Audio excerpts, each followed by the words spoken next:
Why did you decide to write Half of a Yellow Sun?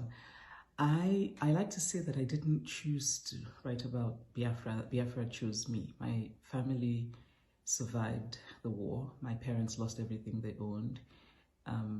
My brother Chooks was born during the war. I feel as though my family's trajectory was sharply divided and changed by the war. And so for my family, that was before the war and then after the war. And I was born in 1977, 7 years after the war ended. And I always felt that it was very present in our lives. And most of all, both my grandfathers died in that war. And I grew up hearing about my grandfathers, especially my paternal grandfather, who apparently was a lovely man. My father describes him as fiercely moral. And so I think I just have always wanted to make sense of this part of my history. What was your writing process like? Difficult? How much research went into writing the novel? A lot. I wanted to get the facts right. I started researching Biafra when I was maybe 12, 13. I wrote a terrible play about Biafra when I was 16. So I've been reading about Biafra for a long time.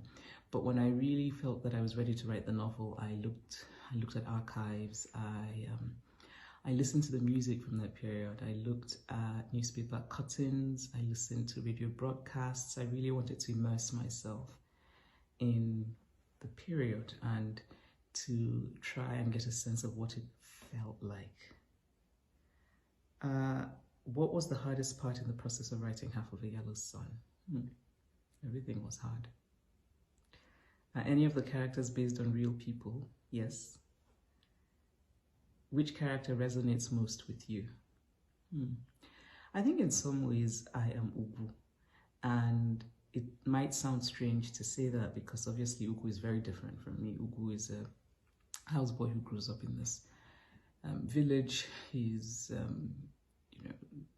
a boy.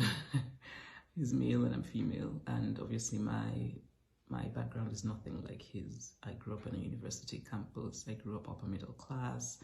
I grew up with access to education, but there is a sense in which that part of Ugu that is eager to learn, that asks questions, is me. And there's also a part of Ugu that dreams, and I think that is also me. So I think I most feel a connection to Ugu, and for me, Ugu is the soul of the novel. What does the title mean? Well, if you read the book, you would know. Was writing the book emotional for you? Did you cry while writing the book? How did you manage the emotions that came with writing the book? Did it affect your mental health? Yes. How did it feel when you finished the book? Because this novel was so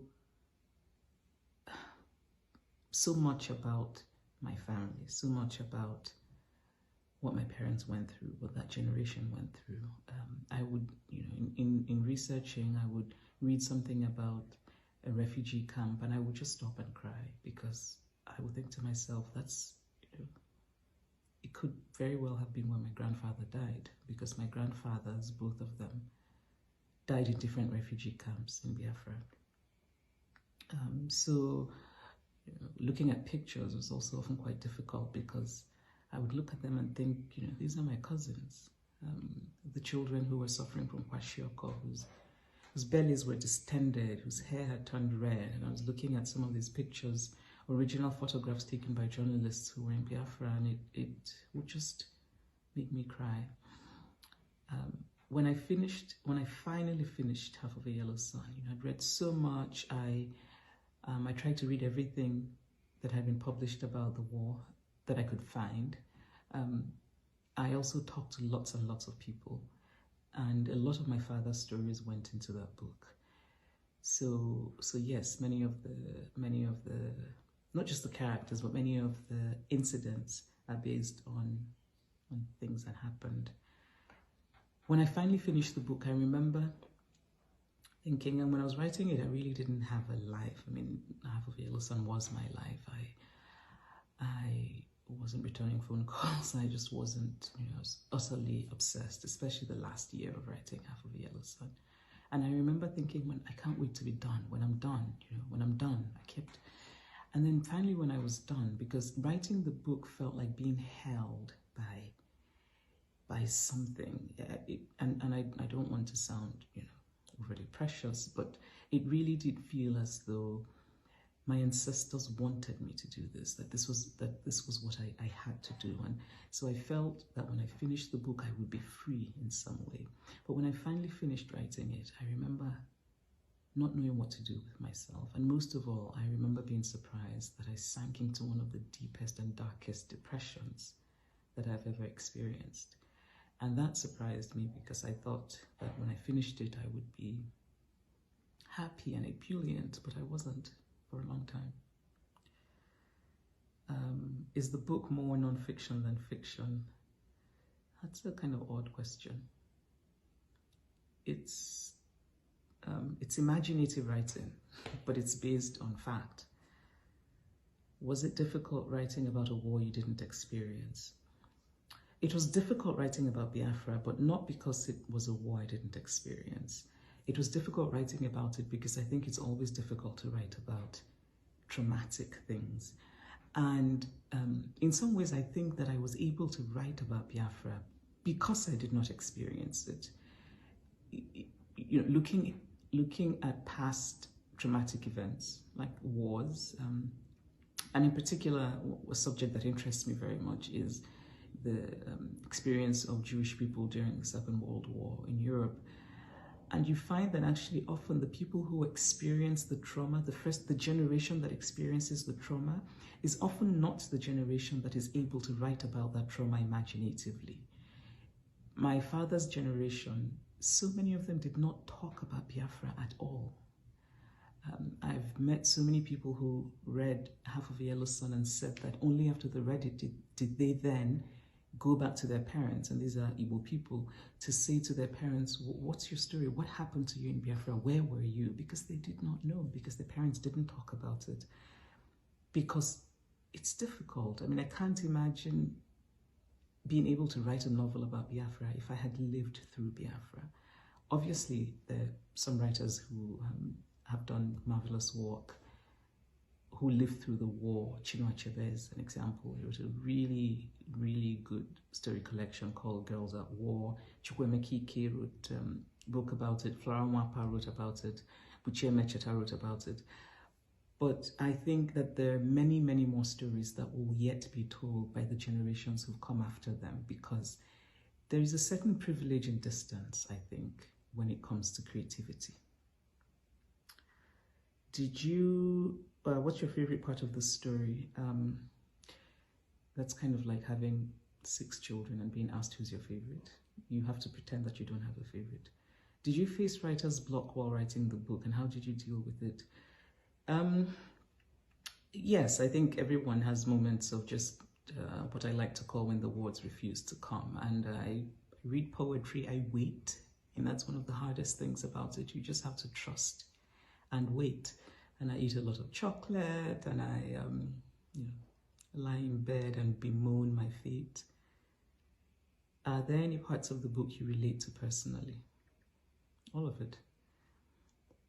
What did you think about the movie adaptation? I thought it was very good. If you could change anything about Half of a Yellow Sun, what would it be? Nothing. Why did you decide to explore the war from the angle of an upper middle class family? Because many of the experiences were based on my family's experiences, and my family is upper middle class, so it seemed, just happened to be what I knew.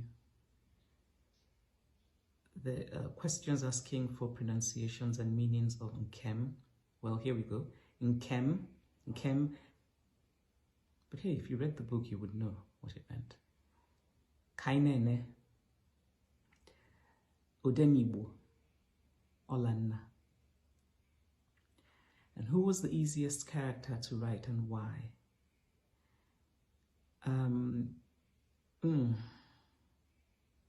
That's actually an interesting question. Easiest character to write. Well, I know the most difficult to write was Richard. And Richard was difficult to write because when I started writing Richard, and Richard had been, the character of Richard was inspired by an English journalist I had read about who was in Biafra, you know, very vaguely inspired. And I remember thinking, I'm writing an Englishman. He's nothing like me. He's English. He's a man. And so I started writing I started writing sort of turgid prose. And I think it was a very bad pastiche of Henry James. And then one day I realized, you know what? Richard is white. He's English. He's a man. But fundamentally, he's a human who's seeking. And that idea of seeking and longing is something that I identify with. And so it became much easier to do. But the easiest character, I really don't know. I really don't know. Ubu, I would say. Ubu was the most, I think Ubu is the character I most seamlessly inhabited, is what I would say.